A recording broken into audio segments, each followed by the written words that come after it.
मन नारायण नारायण नारायण, भज मन नारायण नारायण नारायण। बोलिए वृंदावन बिहारी लाल की।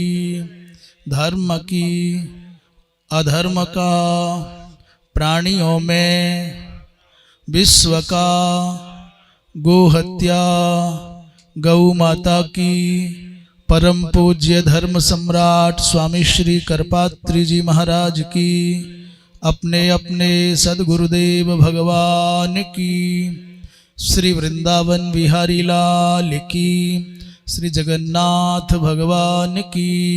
हर हर। स्कंद पुराणोक्त वैष्णव खंड के अंतर्गत जगन्नाथपुरी का महात्म्य और कल तक के प्रसंग में हम सब देवर्षि नारद जी महाराज और विद्यापति के मार्गदर्शन में इंद्रद्युम्न के साथ भुवनेश्वर पहुंच करके कोटिलिंगेश्वर महादेव का पूजन दर्शन कर चुके, और कैसे भगवान शंकर को काशी छोड़कर भुवनेश्वर में आकर रहना पड़ा, इस आख्यान का श्रवण कर लिए। जैमिनी जी महाराज कहते हैं, हे महात्माओं, इत्थम नारदोक्तम त्रिभुवनेश्वरम संपूज्य, नारद के द्वारा कहा गया, जो निर्देशित किया गया भगवान शिव का समर्चन है, वो संपन्न हो गया, और त्रिभुवनेश्वर का महात्म्य भी श्रवण कर लिया। भगवान शंकर कहते हैं नारद जी से, चलते समय नारद, इंद्रद्युम्न के द्वारा एक सहस्र अश्वमेध यज्ञ कराने की तैयारियां करना और घबराना नहीं, इस राजा का संकल्प सिद्ध होगा। राजा को भी यही कहा, हे वैष्णव श्रेष्ठ इंद्रद्युम्न, तब मनोरथो पूर्णो भविष्यति, तुम्हारा मनोरथ पूरा होगा।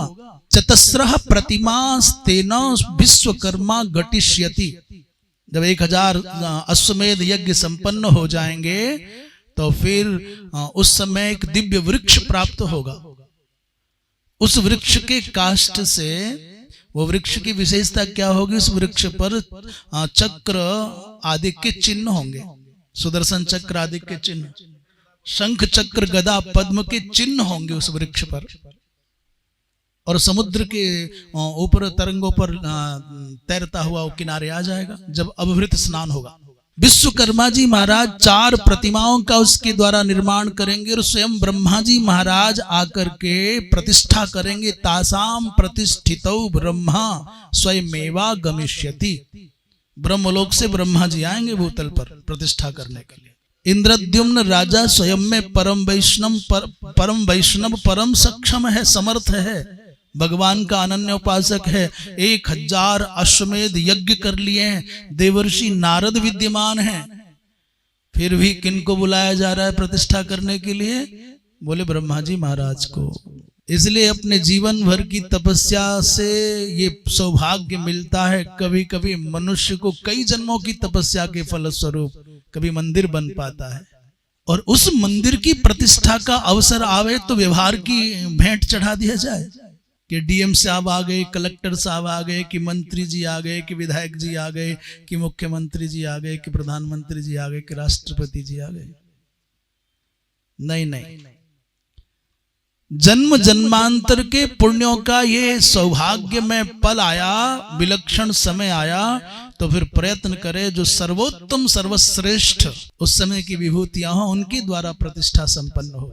देवर्षि नारद ने भगवान शंकर की बात को सुना, शिवम जगद्गुरुम प्रणम्य, और प्रणाम करके कहा, यथा भवान बदति तथैव पितामहोपि माम अवोचत। भगवान जैसा आप कहते हैं वैसा ही मेरे पितामह ने, मेरे पिताजी ने, ब्रह्मा जी ने भी ऐसा ही कहा था। नारद जी महाराज इंद्रद्युम्न को साथ में लेकर के चल पड़े और कहने लगे, राजन, उन भगवान नारायण की लीला को कौन जान सकता है? बड़े बड़े वेदज्ञ, बड़े बड़े धर्माचार निष्ठ, बड़े बड़े सदाचार संपन्न सुदीर्घ काल तक प्रतीक्षा करते हैं, साधना करते हैं, और तब भी उनका दर्शन होना कठिन हो जाता है। पर कौन जाने कृष्ण की लीला, गाली देने वाला शिशुपाल चुटकियों में भगवान का दर्शन पा लेता है। क्षुद्रः कश्चित शिशुपाल सदृश क्षणेनैव मुक्तिम लभते। और कुब्जा जिन भगवान को वस्त्राकर्षण पूर्वक अपने घर ले जाना चाहती है, गोप्यः बनचार गृहोषिताः अरण्य जीवनाः तत्कृपया मुक्तिम प्रापुः। बनचारिणी गोपांगनाएं जिनका स्नेह भाजन बन करके जिनको अपने प्रेम पास में बांध लेती हैं और परिणाम तो मुक्ति पा लेती हैं। कुब्जा माने सैरंध्री जिनका वस्त्र पकड़ करके अपने घर ले जाती है। ताही अहीर की छोहरियां छचिहावर छाछ पे नाच नचावत। और वो ही भगवान, बड़े बड़े महात्माओं को दर्शन दुर्लभ हो जाते हैं उन्हीं भगवान के। परंतु राजन, मेरी दृष्टि में सबसे सरल उपाय भगवत प्राप्ति का जो मैं समझ पाया, नारद जी कह रहे हैं, यहां इसका तात्पर्य ये नहीं है कि गोपांगनाओं वाला ही मार्ग है। यहां इसका तात्पर्य नहीं कुब्जा वाला ही मार्ग है। यहां ये तात्पर्य नहीं कि शिशुपाल वाला ही मार्ग है। यहां तात्पर्य ये नहीं है कि वैदिक मार्ग ठीक नहीं है, बहुत विलंब से मिलते हैं। इसके अंदर जो महत्वपूर्ण है, अत्यंत अत्यंत निष्ठापूर्वक दृढ़ विश्वास की। शिशुपाल जो गरियाता है भगवान को, वो सामान्य मान करके नहीं गरियाता, भगवान मान के गरियाता। हाँ, और बिना डरे, बिना थके, बिना रुके सैकड़ों गाली देता है।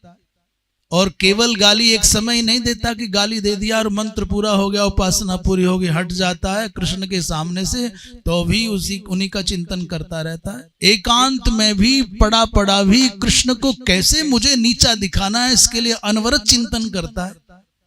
संभवतः उदयनाचार्य जी महाराज भगवान से कहते हैं, प्रभु जैसे आप आस्तिकों को तारते हो, को भी तारना होगा। ते तारणीयाः नराः। भगवान ने कहा कि नास्तिकों को क्यों तारे भाई, आस्तिकों को तो उनके भजन के कारण तारना पड़ेगा, पर नास्तिकों को क्यों? केवल आस्तिक ही जगता है, नास्तिक भी रात भर जगता है। और वो भी उन्हीं वेदों को, उन्हीं ग्रंथों को पलटता है। और उसके पलटने का उद्देश्य ऐसी कोई युक्ति पाऊं, ऐसा कोई तर्क पाऊं जिससे कृष्ण माने विष्णु का, नारायण का, भगवान की सत्ता का खंडन कर पाऊं। तो बस अंतर इतना है, वो खंडन करने के लिए जगता है। और वो मंडन भगवान को नित्य गाली देता और बढ़िया बढ़िया चुन चुन करके छांट छांट करके लाता। गाली देने की विद्या में उसने डॉक्टरेट पाया हुआ था, पीएचडी डिलीट किया हुआ था। रोज जाए और भगवान को बढ़िया बढ़िया गालियां सुना करके अपना चित्त ठंडा करके आ जाए, बड़ा मगन हो जाता। नियम से, निश्चित समय पर नियम से जाता, नियम से गाली देता और लौट आता। एक दिन किसी महात्मा की दृष्टि पड़ गई, व्यक्ति सज्जन है, भला है, नित्य नियम से भगवान के दर्शन करता, पर देखूं तो कि ये माला कौन सी जपता है, ये मंत्र कौन सा जपता है, इसको इतना रस आता है, इतना नियम से जाता है, तो मंत्र क्या है, माला क्या है, कौन सा स्तोत्र सुनाता है। जरा गौर से सुना तो गालियां दे रहा था। बड़ा दुख हुआ महात्मा जी को। महात्मा जी तो महात्मा जी ठहरे, अरे ओ पागल कहीं के मूर्ख, भगवान को गाली देते हैं। अरे भगवान को गीता सुना, गाली मत दे। गीत सुना, गीता सुना, मंत्र सुना, ऋचा सुना, कुछ भी कर, गाली नहीं देते। बेचारा भोला आदमी था, महात्मा के चक्कर में आ गया। उसने कल से, महाराज कल को मैं गाली नहीं दूंगा। अगले दिन आया और जो मंत्र बताया था महाराज ने वो मंत्र बांच लिया, पर ना उसका मन लगा ना भगवान का मन लगा, क्योंकि रस ही नहीं आया, स्वाद ही नहीं आ रहा है। ये जब मंत्र बोलता है तो जीव अटकती है, मन भटकता है, वो अभ्यास में नहीं है। और गालियां तो ऐसी थी, सरस होकर के बोलता था, बड़ा रस आता था। रात्रि को भगवान ने स्वप्न में कहा, रे आज नहीं आया तू। गाली देने वाले को भगवान ने कहा, रे आज नहीं मंदिर में आया तू। इसने अकड़ के कहा, महाराज आया तो था, और आज तो मैंने मंत्र जपा है। बोले नहीं, आज नहीं पहुंचा तू, आज तेरी उपस्थिति नहीं लगी, गैर हाजिरी लगी है, वहां एब्सेंट है तो। इसने कहा, नहीं प्रभु मैं तो निश्चित समय पर आया था। हाँ, पर आज गालियां नहीं दी मैंने, ये अमुक अमुक मंत्र जपा, महात्मा जी ने बताया। तो बोले बेटा स्वाद नहीं आया, आज मन से नहीं जपाते ना। महत्व गालियों का और गीतों का नहीं है, महत्व है आपकी निष्ठा का, आपकी श्रद्धा का, आपके समर्पण का, आपकी भावना का। शिशुपाल जैसे को मिल सकते हैं, कुब्जा जैसी को मिल सकते हैं, और नहीं मिलेंगे तो किसी ज्ञानाभिमानी बड़े से बड़े धुरंधर को नहीं मिलेंगे। कुब्जा ने क्या किया है? बोले कुब्जा ने कंस के निमित्त घिसा हुआ चंदन भगवान को लगा दिया है। और जो भगवान के जीवन में सुगंधि लाएगा, जो भगवान के जीवन में शीतलता लाएगा, जो भगवान के माथे पर चंदन लगाएगा, फिर वो सारी दुनिया में निंदनीय कैसे रह जाएगा? वो निकृष्ट कैसे रह पाएगा। आप किसी के माथे पर चंदन लगाते हो तो उससे पहले चंदन घिसना पड़ता है, और घिसे हुए चंदन को पहले अपनी अंगुली पर लगाना पड़ता है। भगवान के माथे तक चंदन बाद में जाएगा, पहले तुम्हारी उंगलियां चंदन की सुगंधी से, चंदन की शीतलता से उपकृत हो जाएंगी। वो चंदन की सुरभि, चंदन का सौगंध्य, चंदन की सुगंधी पहले आपके मन को, आपके जीवन को, आपके वातावरण को सुरभित करेगी, और तब कहीं जाकर के भगवान के माथे तक पहुंचेगी। तो कुब्जा ने भगवान के माथे पर चंदन लगाया। भगवान ने कहा, तुमने हमको चंदन लगाया है, हम तुमको जगत बंधन प्रदान करेंगे, जगत बंधनीय बना देंगे। इसलिए जो कुरूपता थी, जो विरूपता थी, जो कुब्जत्व था, जो बक्रिमा थी, जो कौटिल्य था स्वरूप का और स्वभाव का, वो त्रिभंगी ललित ने एक पैर पर, उसके एक पैर पर पैर रखा और एक हाथ की 3 अंगुलियों से उसकी ठोड़ी को थोड़ा सा उचकाया और सीधा कर दिया। हो गई सुंदर। अच्छा, भगवान जिसको स्पर्श कर देंगे वो असुंदर रह पाएगा क्या?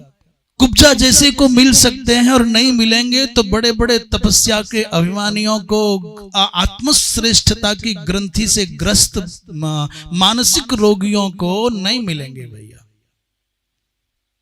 विद्याभिमानी को, ज्ञानाभिमानी को, और जिसको ये लगता है कि जितने उपचारों से मैं पूजा करता हूं उतना कौन कर सकता है, ऐसे व्यक्ति को तो क्या कहते हैं देवर्षि नारद सरल उपाय बता रहे हैं। उपायाः शास्त्र परिनिष्ठिता विदुषां मोचनायेह बहुशस्तैर्यजन्ति वै सर्वेषामुत्तमोपायो सायुज्यं सर्वेषामुत्तमोपायो बसति पुरुषोत्तमे यावस्यं स्वामी सायुज्यं प्रापयेत् सुसखा यथा। श्री देवर्षि नारद कहते हैं, हे राजन, बहुत से उपाय शास्त्रों के द्वारा बताए गए हैं आत्मोद्धार के, भगवत प्राप्ति के, आत्म कल्याण के। विदुषाम मोचनाय, विद्वानों की मुक्ति के लिए बहुत बहुत प्रकार के यज्ञ यागादिक उपाय हैं, उपासना पद्धतियां हैं, पर सब उपायों में सबसे सुगम, सबसे सरल, सबसे श्रेष्ठ जो उपाय है वो है धाम में निष्ठा पूर्वक निवास करना। सबसे सरल उपाय क्या है? बोले सर्वेषाम उत्तमोपायो बसति पुरुषोत्तमे। ये धाम का तात्पर्य यहाँ चूंकि पुरुषोत्तम तीर्थ की महिमा चल रही है, इसलिए जगन्नाथपुरी में रहने मात्र से कल्याण हो जाएगा, ऐसा कह रही है, उपलक्षण है। माने किसी भी तीर्थ में आप निष्ठा पूर्वक, नियम पूर्वक, पवित्रता पूर्वक रहोगे तो फिर आपका उद्धार हो जाएगा। वो काशी का चयन करो, चाहे अयोध्या का चयन करो, चाहे हरिद्वार का चयन करो, चाहे मथुरा ब्रजमंडल का चयन करो, आप जहां भी रहेंगे, नियम निष्ठा पूर्वक रहेंगे तो वहीं आपका उद्धार हो जाएगा। ये उपलक्षण है पुरुषोत्तम तीर्थ कहना, माने प्रायः सब तीर्थों के लिए समान बात है। यावस्यम स्वामी सायुज्यम, जहां निवास करने मात्र से स्वामी सायुज्य माने भगवान की सायुज्य, मुक्ति प्राप्त हो जाती है। और सुसखा यथा, कैसे प्राप्त हो जाती है? पहले जैसे कोई अपनी वस्तु को अपने अच्छे मित्र को बिना विचार किए दे सकता है, ऐसे प्राप्त हो जाती है, प्रयत्न नहीं करना पड़ता। दूसरी बात यह है, यद्यपि हम इसमें ऐसा चाहते हैं कि धाम में रहे तो अनुशासित रहे, संयमित रहे, नियंत्रित रहे, भगवान का नाम हो, भगवान की लीला हो, भगवान का रूप हो, भगवान का धाम हो, इनसे जुड़ जाए। कुछ लोग ऐसा कहते हैं कि धाम में रह भर जाओ, बाकी तो काम वो अपने आप कर लेंगे, क्योंकि घर के दरवाजे पर पड़े हुए कुत्ते तक को भी घर का स्वामी भोजन की चिंता करता है, उसकी रक्षा करने की बात सोचता है। तो जैसे कुत्ते को भी घर का स्वामी सावधानी पूर्वक देखता है, खाया कि नहीं खाया, उसको भोजन मिला कि नहीं मिला, उसकी रक्षा की चिंता करता है, ऐसे ही धाम में किसी भी रूप में पड़े रहोगे दीनहीन की भांति भी, तो भी उसको खबर रहेगी कि मेरे धाम में पड़ा है, कहीं बेचारा पीड़ित ना हो जाए। पर दीनहीन की भांति ही मुक्ति पाई, भगवान की प्रीति पाई, रोटी पाई, उससे अच्छा है कि भगवान की दृष्टि में प्रीति पूर्वक, आदर पूर्वक, सम्मान पूर्वक प्रसाद पाओ ना। और उसके लिए अच्छा क्या, एक तो कृपांक से पास होना है। ऐसे पास हुए तो क्या हुए, अपने पुरुषार्थ से डिस्टिंक्शन लाना है, ऐसे पास होना चाहिए। भगवान के धाम में रहो तो पवित्रता पूर्वक रहो, भजन करते हुए रहो, किसी को अपनी वाणी से और अपनी दृष्टि से, अपने व्यवहार से पीड़ित किए बिना रहो। किसी को चोट लगे, मन को चोट लगे, ऐसा व्यवहार मत करो। इस तरह रहना चाहिए। तो सबसे सरल उपाय मुक्ति का, भगवान के धाम में रहो और भगवान का चिंतन करते हुए भजन करते रहो तो सायुज्य मुक्ति प्राप्त हो जाती है। इसके बाद देवर्षि नारद इंद्रद्युम्न को लेकर के कहां चले भुवनेश्वर से? कपोतेश्वर। कपोतेश्वर और बिल्वेश्वर क्या है, ये प्रश्न किया तो उत्तर दे रहे हैं महात्माओं। पूर्व काल में भगवान शंकर कदाचित कुछ काश प्रकीर्ण क्षेत्र में केवल वायु का भक्षण करके रहे। वायु भक्षो महेश्वर तीव्रम तपस्तेपे, बहुत तीव्र तपस्या किए भोलेनाथ, और परिणामतः वो कपोत की समान, माने कबूतर के समान अत्यंत सूक्ष्म शरीर धारण करने वाले दुर्बल कपोत के समान हो गए। और भगवान नारायण के प्रसाद से उस क्षेत्र को वृंदावन के समान हरा भरा और सुंदर बना दिया गया। तो भगवान शंकर वहां, भगवान विष्णु ने कहा आप यहाँ पर इसी नाम से रहो। तो कपोतेश्वर के रूप में भगवान शंकर वहां रहने लग गए। भगवान विष्णु ने कहा इसी रूप में रहिए यहाँ। महादेव ने कहा क्यों? बोले आपके इस स्वरूप को देख करके प्रेरणा लेंगे संसार के भावुक भक्त की हमको भी तपस्या करनी चाहिए। वो तपस्या का मतलब ये नहीं होता है कि वजन और बढ़ता जा रहा है। तपस्या का मतलब होता है कि बाह्य आकार घटे, विग्रह निग्रह हो। ऐसा ना हो कि मध्य प्रदेश बढ़ता ही चला जाए, उत्तर प्रदेश अलग फैल रहा है और मध्य प्रदेश अलग फैल रहा है। ऐसा नहीं होना चाहिए, कुछ ना कुछ तो घटना चाहिए भाई। इसलिए भगवान को कपोतेश्वर नाम से वहां पूजा जाता है। जगन्नाथपुरी से पहले पड़ता है ये। और पूर्व काल में पातालवासी दैत्य धरती का भेदन करके आते और यहाँ उत्पात करते, देवताओं को, महात्माओं को पीड़ित करते और मनुष्यों को खा पी करके फिर उसी मार्ग से पाताल चले जाते। एक बार भगवान कृष्ण द्वारिकापुरी से जगन्नाथपुरी तीर्थ यात्रा करने आए। नील माधव भगवान का दर्शन किया, पूजन किया, नमस्कार किया, महातीर्थ में स्नान किया। और वहां के लोगों ने कहा भगवान यहाँ बड़े भारी दैत्य आतंक मचाते हैं, समस्या का समाधान करो। तो भगवान कृष्ण उसी विवर से, पाताल विवर से अंदर प्रविष्ट हुए, पाताल में दैत्यों को मारा और बाहर आ गए। और जो पाताल मुख था जहां से दैत्य निकल करके आते थे, वहां पर उसी द्वार पर भगवान शंकर के निमित्त बिल्व का वृक्ष रोप दिया। उस द्वार पर भोलेनाथ को बिठा दिया। बोले महादेव यहाँ आप बैठे रहो, अब आपके रहते कोई दैत्य पाताल से यहाँ आकर के क्षति नहीं पहुंचाएगा। स्थापयित्वा महादेवम ततो द्वारावतीम ययौ। भगवान कृष्ण ने उन दैत्यों के द्वारा किए जाने वाले आतंक का अंत करके उस पाताल द्वार को पिहित करके, बंद करके भोलेनाथ को उस स्थान पर बिठा दिया। तभी से लोग बिल्वेश्वर के रूप में भगवान शंकर की पूजा करने लग गए। इसके अनंतर विद्यापति के साथ देवर्षि नारद और राजा इंद्रद्युम्न रथारूढ़ होकर के जब जगन्नाथपुरी की ओर आगे बढ़े, अचानक राजा इंद्रद्युम्न के बाम अंग फड़कने लग गए। बड़ी तीव्र गति से बाम नेत्र फड़कने लग गया, हाथ फड़कने लग गए, हृदय का बाम भाग स्फुरित होने लग गया। राजा बड़ी चिंता में पड़ गए, भगवान ये अनिष्ट की आशंका कैसे हो रही है? जब से मैं उज्जैनी अवंतीपुरी से चला हूं, महानदी के किनारे आए और यहाँ भुवनेश्वर में भगवान शिव की आराधना की, यहाँ कपोतेश्वर दर्शन किया, बिल्वेश्वर दर्शन किया, यहाँ तक कोई अनिष्ट नहीं। पर अब जैसे ही जगन्नाथपुरी की ओर बढ़ा तो यह अनिष्ट की आशंका मन को व्यथित करती है। कारण क्या है? नारद जी ने कहा, राजन चिंता मत करो, संसार में एक भी ऐसा कोई शुभ कर्म नहीं जिसमें विघ्न नहीं आता हो, और शुभ कर्म में विघ्न आवे तो समझ लेना कि तुम सही मार्ग पर बढ़ रहे हो। बुरा कर्म करने वाले के जीवन में विघ्न काय को आएंगे?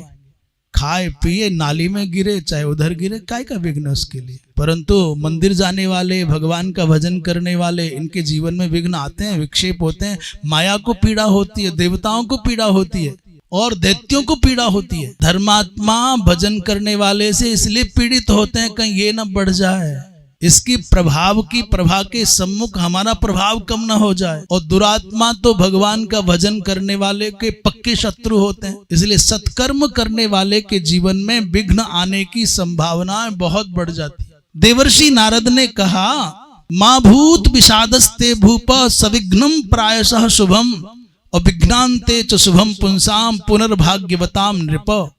देवर्षि नारद ने कहा, घबराओ मत, प्राय शुभ कर्म करने वालों के जीवन में विघ्न आवे ही आवे हैं, आते ही आते हैं।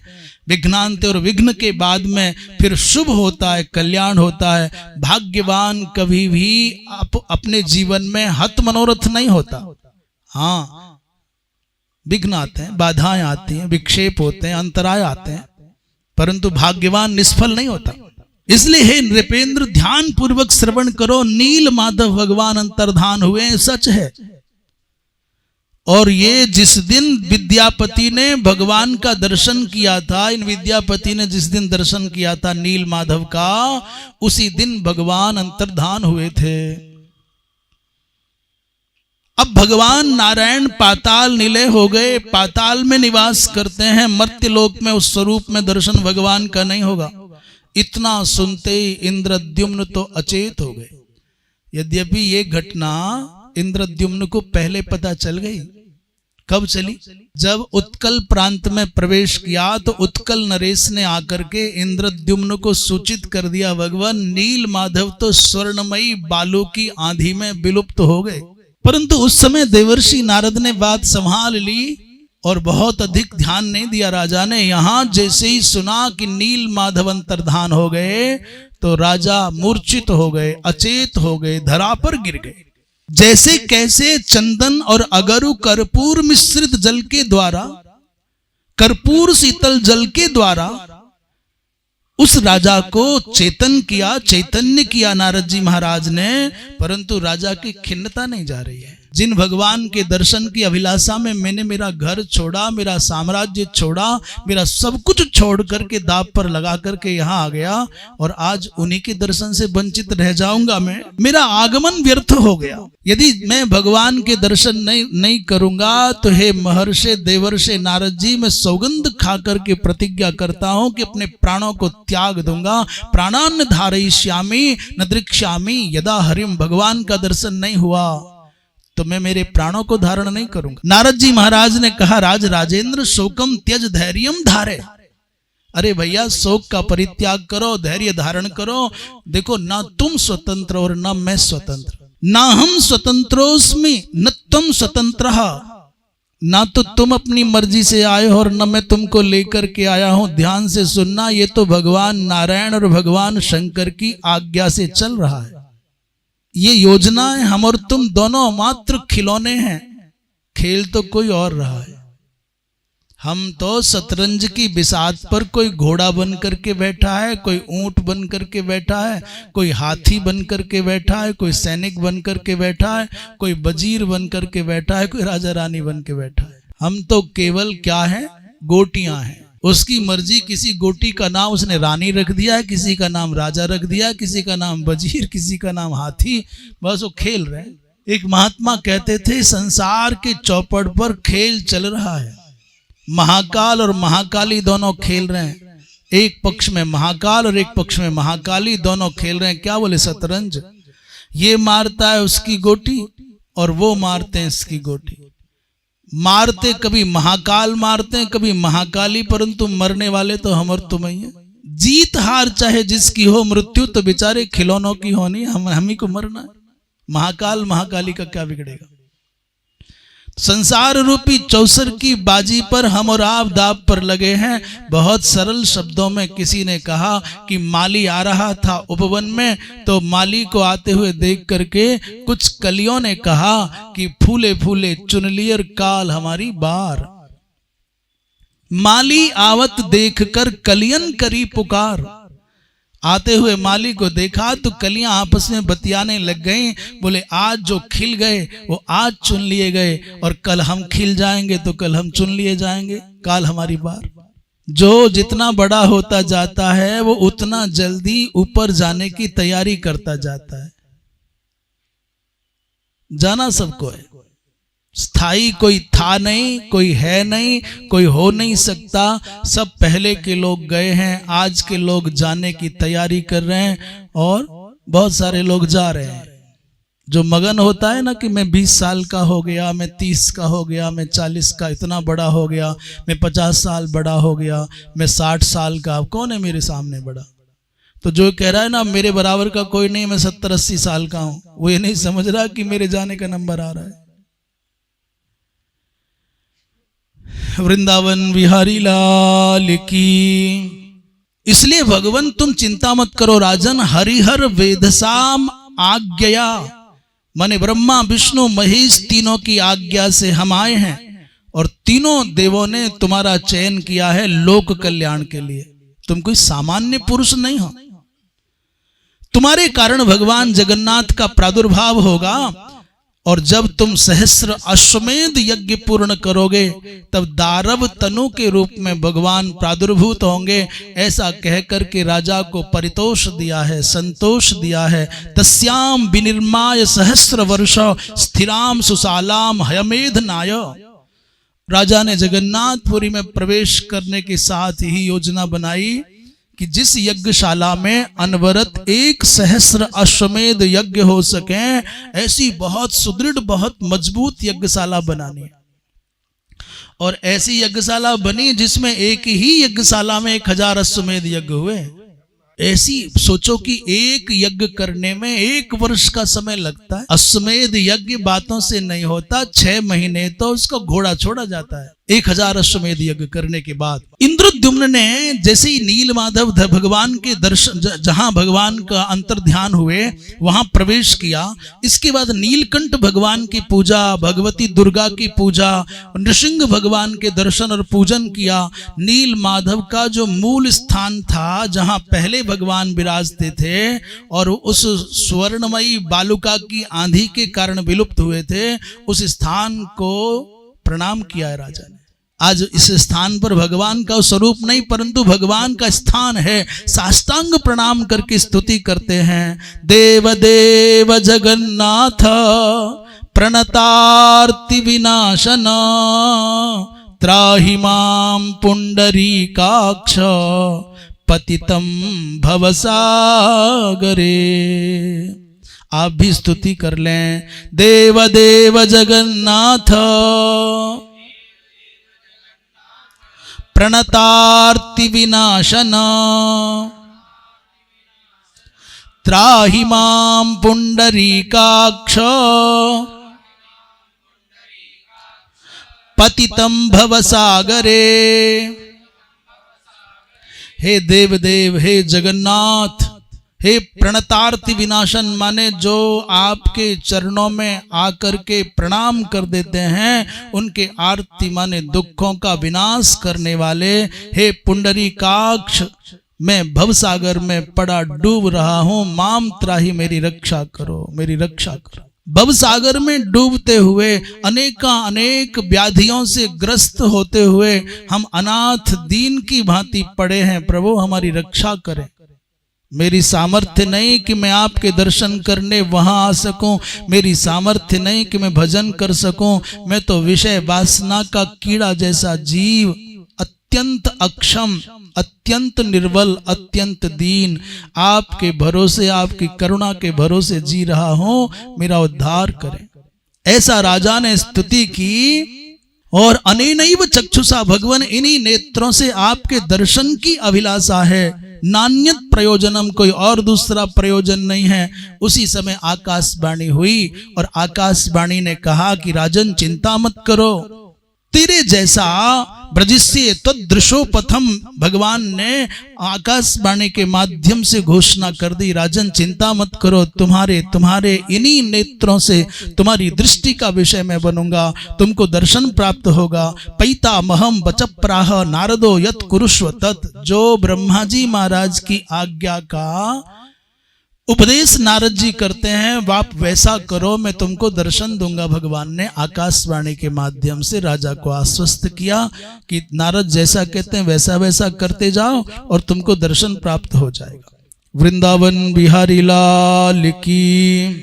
नारद जी ने कहा, राजन जो पुण्यात्मा होते हैं प्रारंभ में उनके सत्संकल्पों की सिद्धि में विघ्न आने का ऐसा संभव है कि विघ्न आवे, विघ्न आते हैं, परंतु जो सुकृति पुण्यात्मा है उनके कार्यों में देवता भी सहायक बनने के लिए आतुर रहते हैं। जो विघ्नों के द्वारा विघ्नैर पुनः पुनः प्रतिहन्यमानः, विघ्नों के द्वारा बारंबार पीड़ित होने पर भी विचलित नहीं होता, अपने संकल्प का परित्याग नहीं करता, तो देवता भी उसकी सहायता करने के लिए उद्यत हो जाते हैं। ध्यान रखना, मैं आ गया हूं और मेरे पिताजी आने वाले आवेंगे। तो व्यवसाय सुकृति नाम देवा यान्ति सहायताम, अंग नहीं, ये उपदेश भी है, ये आश्वासन भी है। सत्संकल्प करके आने वाले विघ्नों को देख करके घबराना नहीं चाहिए।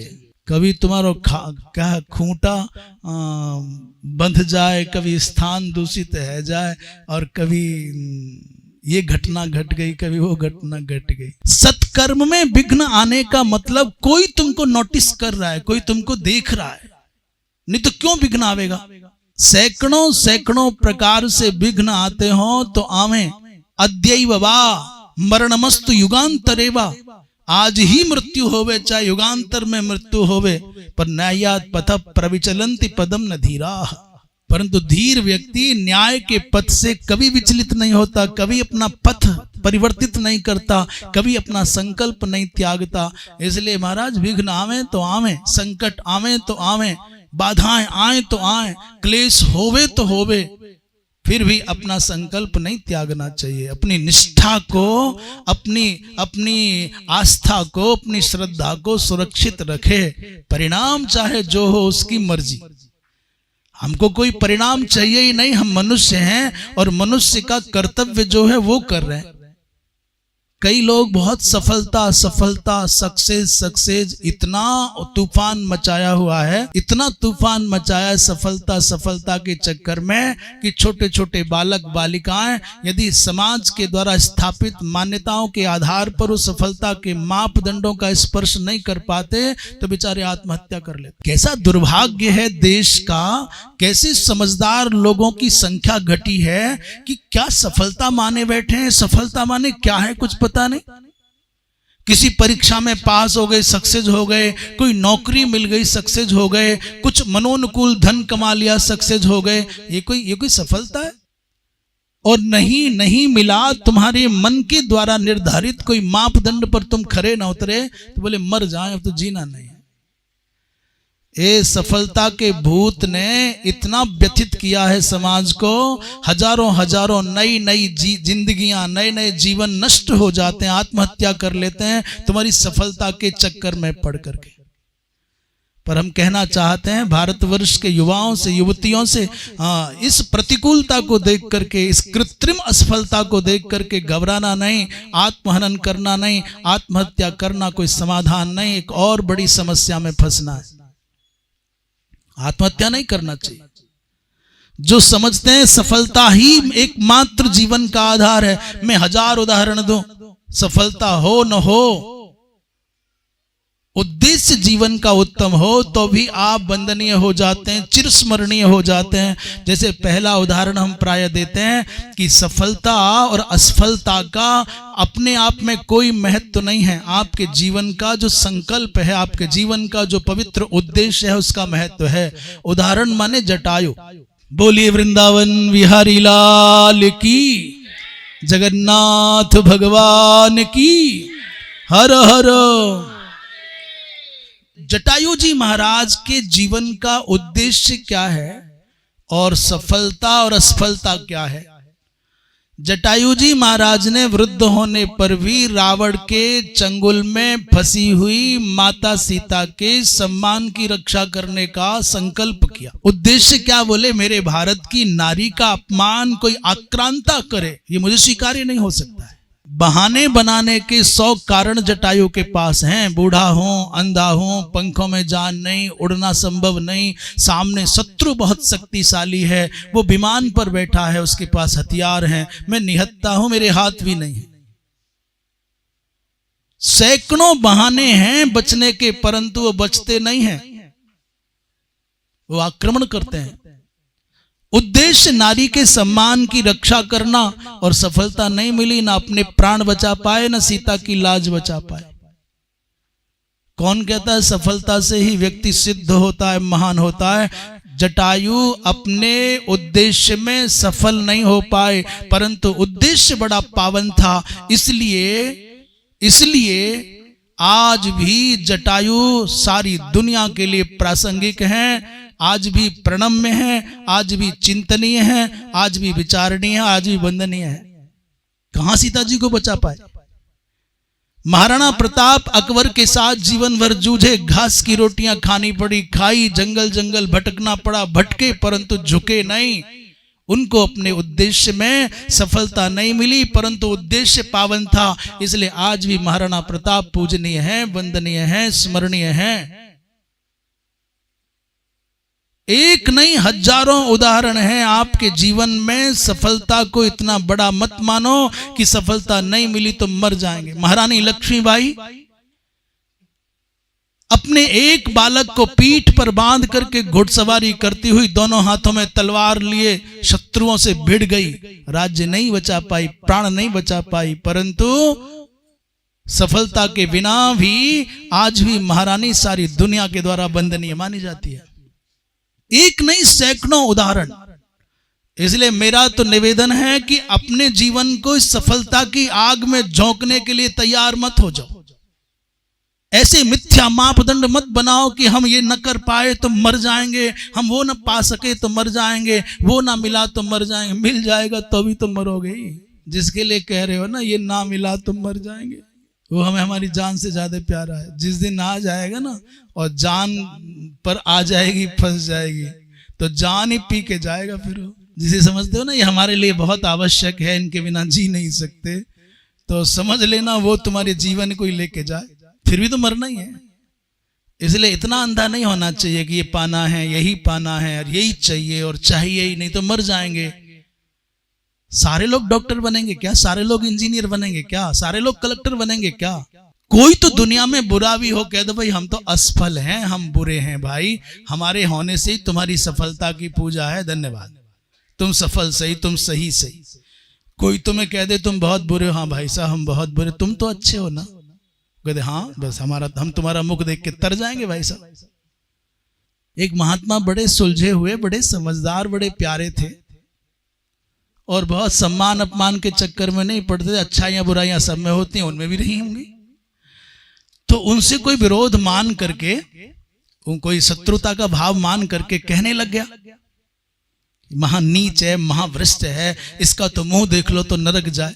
तो ये पीछे पीछे चलती थी। एक दिन आमना सामना हो गया।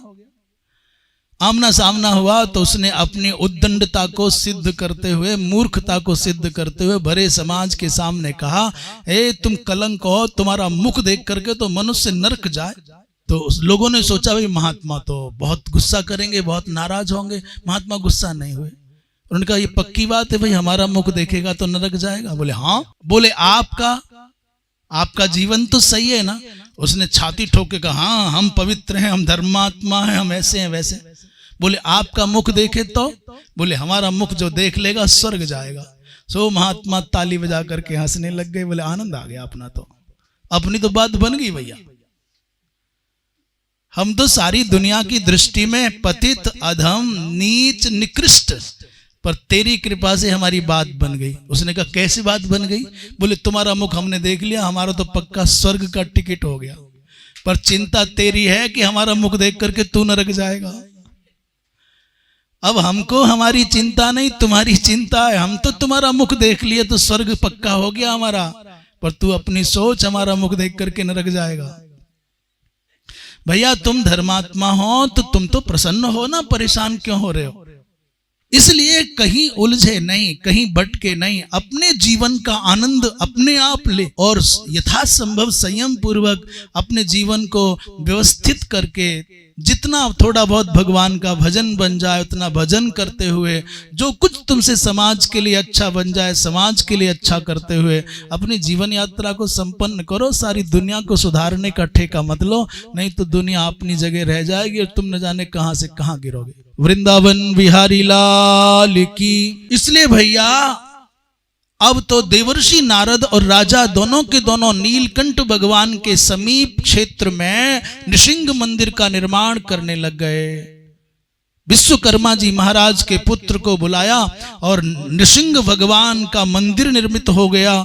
देवर्षि एकांत में 5 दिन तक एकांत में साधना करते रहे और अंत में नृसिंह भगवान की जो प्रतिष्ठित मूर्ति थी उसको लाकर के स्थापना कर दी। बोलिए नृसिंह भगवान की। 5वें दिन नारद जी महाराज ने नृसिंह भगवान की जो स्थापना की तो राजा ने दंडवत प्रणाम किया है भगवान को और उन्हीं के समीप में बहुत दिव्य एक ऐसी भव्य यज्ञशाला का निर्माण कराया है उसी क्षेत्र में समीप में, जिसमें अश्वमेध यज्ञ का आरंभ हो, ऐसे प्रक्रिया प्रारंभ हुई। हे सत्संग सुधा रस रसिक महापुरुषों, इंद्रादिक देवता याज्ञवल्क्य आदिक महात्मा बड़े बड़े वेदज्ञ महापुरुष 14 विद्या व्रत स्नात सब पधारे। देवराज इंद्र से इंद्रद्युम्न ने कहा, भगवान मुझको अपना प्रतिद्वंदी मत मानना, मुझको अपना प्रतिस्पर्धी मत मानना। कभी सोचने लग जाओ कि ये 100 यज्ञ नहीं 1000 यज्ञ कर रहा है, कहीं मेरा पद ना छीन ले। मुझको इंद्र का पद नहीं चाहिए। मैं निवेदन करता हूं, मुझको संसार की स्वर्ग की कोई कामना नहीं है। एकमात्र मेरे यज्ञ करने का उद्देश्य भगवान की आज्ञा का पालन और जगन्नाथ महाप्रभु की प्रतिष्ठा करना है। इसलिए आपके संरक्षण में ही 1000 यज्ञ होंगे। संभावित प्रतिद्वंदी को, संभावित विरोधी को इसी पद्धति से अनुकूल करना चाहिए। मान लो इंद्र के मन में आ जाए कि मैंने 100 यज्ञ किए, 1000 यज्ञ ये करेगा, मुझसे बड़ा हो जाएगा। नहीं महाराज, आप ही के संरक्षण में होगा, आप ही के मार्गदर्शन में होगा। हमारा यज्ञ करने का उद्देश्य कुछ और नहीं, भगवान जगन्नाथ की प्रतिष्ठा है। देवराज इंद्र प्रसन्न हो गए। यस्तुम इच्छामि देवेशो नाहम त्वत्पद लिप्सया। हे देवेश, मैं तुम्हारे पद की अभिलाषा में यज्ञ नहीं करता, अभी तो भगवान का यजन करना चाहता हूं। स्वस्ति वाचन, पुण्याह वाचन, नांदी श्राद्ध, आचार्यादि वर्ण इत्यादि कृत्य संपन्न हुए, महापूजा संपन्न हो गई। दिव्य लक्षणों से संपन्न यज्ञ के घोड़े को अभिमंत्रित करके छोड़ा गया और राजा ने मौन धारण कर लिया। भैया एक एक करके विलक्षण विलक्षण 1 सहस्र अश्वमेध यज्ञ संपन्न हो गए। समय बहुत लगा पर हमने हुआ तो सुत्यानंतरम रात्रो चल रहा था यज्ञ भी 1000वां भी। रात्रि के 4th प्रहर में ब्राह्म मुहूर्त में इंद्रद्युम्न ने स्वप्न देखा। स्वप्न में देख रहे हैं हरिम अपश्यत, भगवान नारायण का दर्शन हो रहा है। उनके दक्षिण भाग में अनंत जी महाराज माने शेषनाग जी महाराज माने बलभद्र महाप्रभु हैं। वाम भाग में श्री रमा हैं माने सत्यभामा हैं और इत्यादय आसन। राजा स्तुति करने लग गए। स्वप्न में ही भगवान का दर्शन हुआ 1000वें यज्ञ में। नमस्ते जगदाधारो जगदात्मन नमोस्तुते, कैवल्य त्रिगुणातीत गुणांजन नमोस्तुते। इस प्रकार भगवान की स्तुति की और स्वप्न भंग हो गया। प्रातः काल का समय, ऐसा अद्भुत सपना, भगवान के दर्शन, भगवान की स्तुति, कुछ प्रसन्नता और कुछ मन में चिंता। प्रातःकालीन देखे गए स्वप्न को राजा पचा नहीं पा रहे, दौड़े दौड़े देवर्षि नारद के पास में पहुंचे और देवर्षि नारद को स्वप्न बता दिया। स्वप्न सुनते ही देवर्षि नारद भी प्रसन्न हो गए। कहा, राजन तुम्हारे यज्ञ सफल हो गए, तुम्हारा अनुष्ठान सफल हो गया, तुम्हारा मनोरथ पूर्ण होने को ही है। सोपि त्वया जगत सृष्टा स्वप्नेस्मिन् अवलोकितः तदनुष्ठीयताम यज्ञ पराग्रे न प्रकाशय। नारद जी महाराज ने एक विशेष बात कही।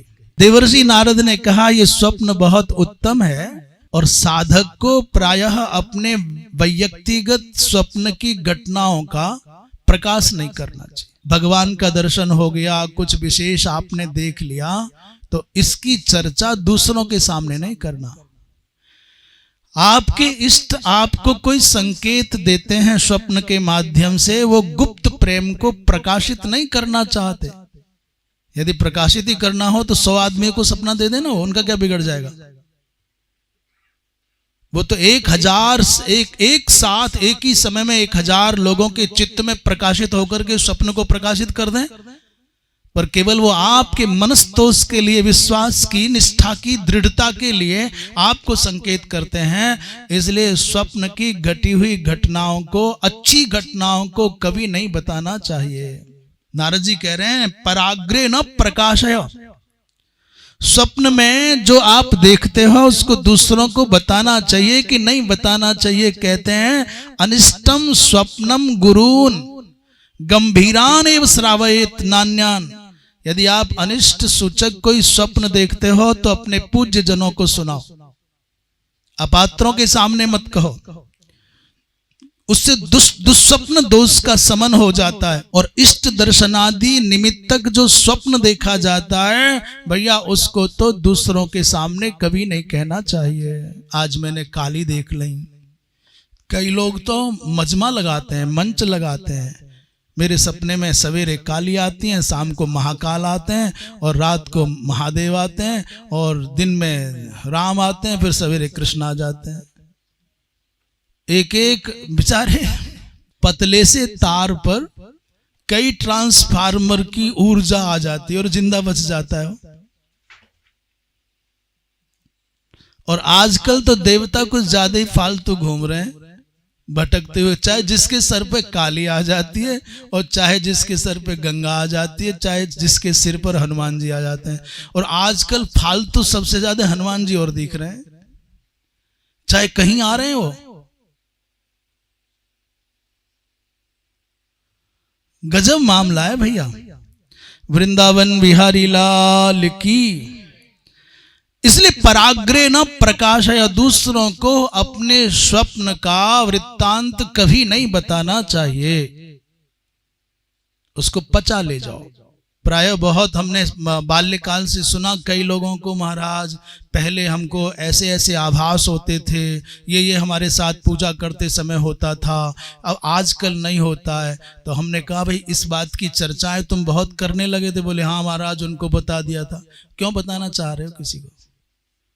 पता है क्यों बताना चाहते हैं? हम कोई सामान्य नहीं है, स्वप्न में हमको भगवान दर्शन देते हैं, हमको सम्मानित करो, हम तुम्हारी तरह ऐरा गहरा नहीं है, यही तो चाहते। और क्यों? आप दूसरों को अपनी कुछ एकांतिक विलक्षण घटनाओं के बारे में मात्र प्रतिष्ठा पाने की दृष्टि से बताते हैं, अपने आप को विशिष्ट होना सिद्ध करने के लिए बताते हैं। और क्या कारण है? नहीं बताना चाहिए। बिल्वेश्वर के समीप दक्षिण तट देश में अवभृत स्नान के निमित्त भूमि का शोधन चल रहा था। अब 1000वां यज्ञ पूरा होने वाला है। राजा स्नान करने जाएगा तो हजारों लोग स्नान करने जाएंगे। यज्ञ के बाद में अवभृत स्नान करने पर जो कदाचित यज्ञ आदि में कोई त्रुटि रह गई, न्यूनता रह गई, यज्ञ दर्शन नहीं कर पाए, तो अवभृत स्नान करने से वो समग्र पुण्य प्राप्त हो जाता है। इसलिए भूमि शोधन के लिए कुछ लोग गए, तट प्रांत पर देखा तो अपूर्व सुगंधि से पूरा का पूरा तट प्रांत आच्छादित है, आवासित है, आपूरित है। ऐसी सुगंध तो कभी पहले देखी नहीं, सूंघी नहीं। दिग दिगंत में एक दिव्य तरु की आभा प्रभा कांति और सौरभ से वो क्षेत्र जगमग है, और उस वृक्ष के ऊपर शंख चक्र गदा पद्म के चिन्ह अंकित है। दौड़े दौड़े सेवक महाराज के पास में आए और कहा, राजन ऐसा विलक्षण वृक्ष का दर्शन हमने किया, उसकी सुगंधि पहले कभी देखी नहीं, ऐसा वृक्ष कभी भूतल पर कहीं देखने में आया नहीं। उसी समय देवर्षि नारद ने भी कहा, राजन पूर्णाहुति जल्दी करो, इस समय तुम्हारा भाग्योदय होने वाला है। इसी समय नारद जी कहते हैं पूर्णाहुति जल्दी करो। उसी समय दूत आकर के सूचित करते हैं। तब तो बहुत तीव्र गति से यज्ञादिक संपन्न किया और उस वृक्ष का दर्शन करके रोमांचित हो गए महाराज। नारद जी ने कहा एषा द्रुमः अपौरुषेयः, ये तो भैया कोई अपौरुषेय है, ये लौकिक वृक्ष नहीं है, साक्षात ब्रह्म एवं तरुत्वेन, ये तरु रूप में साक्षात ब्रह्म आया है। उसकी 4 शाखाएं थी, 4 भुजाओं के समान। अभृत स्नान करने के बाद महावेदी पर उस वृक्ष को स्थापित किया गया। आगे क्या कार्य होना है ऐसा मन में सोचते, तब तक आकाशवाणी ने निर्देश कर दिया।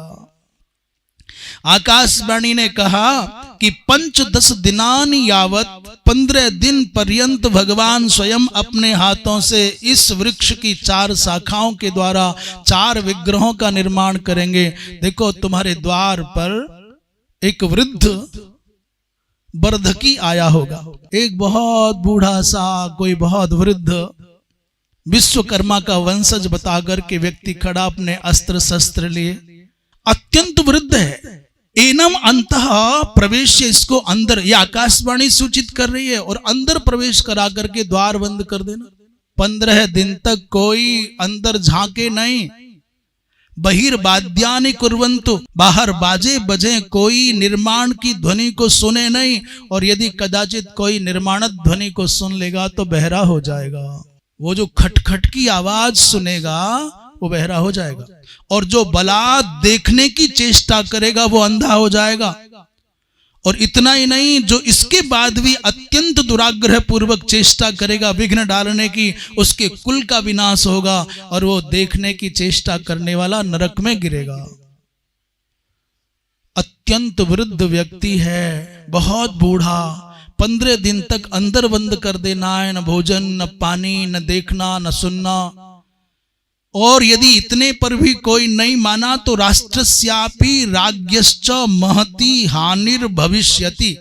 आकाशवाणी ने कहा, इसलिए हम जो कहते हैं कि 15 दिन तक कोई विक्षेप ना करे, विघ्न न डाले, सुनने की चेष्टा ना करे, देखने की चेष्टा ना करे, यदि करेगा तो राष्ट्र राजा दोनों की क्षति होगी। तस्मात् नावेक्षणम कार्यम यावत प्रतिमा निर्मिति ही, जब तक प्रतिमा का निर्माण चले कोई देखने का दुस्साहस ना करे।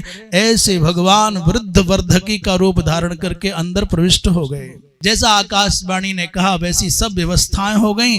15 दिन के अंदर भगवान ने स्वयं 4 मूर्तियां बनाई। जगन्नाथ भगवान चतुर्भुज, बलभद्र महाप्रभु, सुभद्रा भगवती।